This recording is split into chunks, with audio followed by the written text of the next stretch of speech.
I'd say no shorter than 2 feet, but even the little ones, those are okay. So just based on what I'm looking at, I can probably get 3 out of here. Mm-hmm.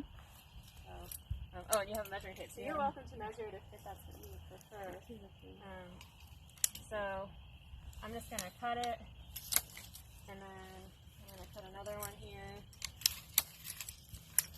And when we plant them, we want to be careful that we're planting the bottom in the ground.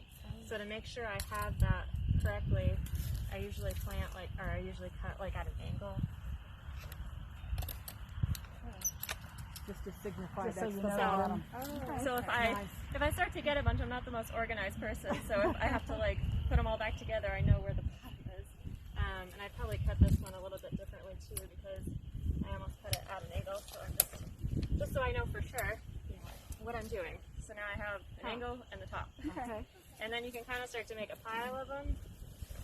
And we don't need these little branches here. So you can kind of like pop them off. You can cut them if that's easier. And then same thing. So I'll cut an angle at the bottom here. If you want to, sometimes I'll just stick these in the ground. I was just gonna say, can you just stick the scraps in? You never, for the heck of it. You never know. Might take.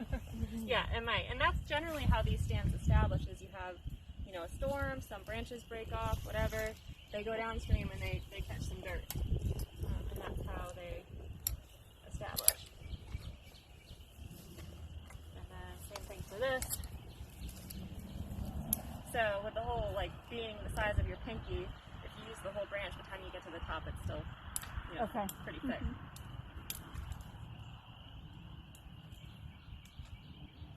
And then when I I might cut the top of this a little bit. But so that's basically it. And then, you can, and it's really nice here in this spot because you can just stick them in the ground. Yeah. And I would stick them as far down as they'll go.